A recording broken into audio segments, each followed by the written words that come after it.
While you're here, I mean, obviously I couldn't have you in the studio without talking about and Tim Fisher just joined us on the show, and what you make of the latest situation, because obviously the council has a very deep-rooted vested and now deep-rooted financial interest in what happens with the Sky Blues. What are you thinking about what you're hearing between the spat between ACL and the Sky Blues yesterday on that press release?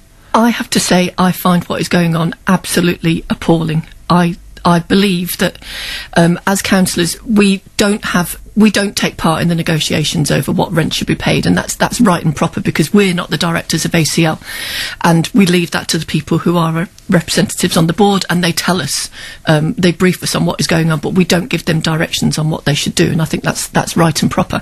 But what they're telling us is that they sit down in negotiations with representatives from the football club, and they sat down with Tim Fisher, with John Clark, with Mark Labovich, and they discussed what the rent should be, agreements over revenue from the food, etc. They believed they had an agreement, a verbal agreement. Which was this £400,000 rent and some of the revenue. Some of the revenue. They believed that those three people had agreed to that. They then had to draw up papers to get people to sign it. When it comes to signing it, they turn around and say, no, we've changed our mind.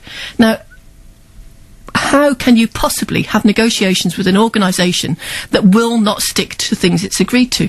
And my understanding is this has happened before. They've said, we'll agree to that, and then when it comes down to it, they say, no, they won't.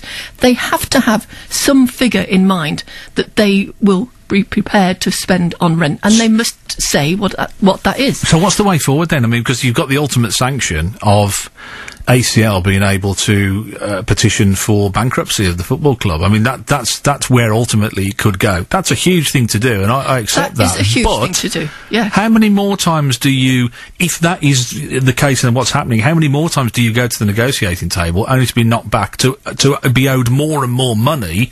Where do you draw the line?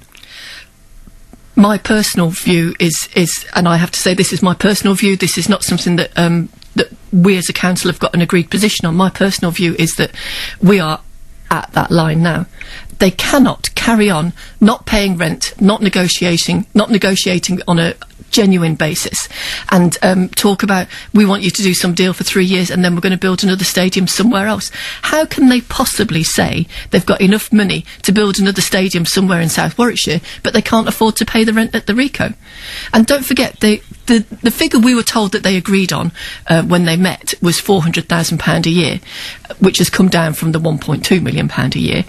But the other factor to take into account is that they've also appealed against the rates that the football club used to pay for the Rico. Could you live, though, with being the council that bankrupted the football club?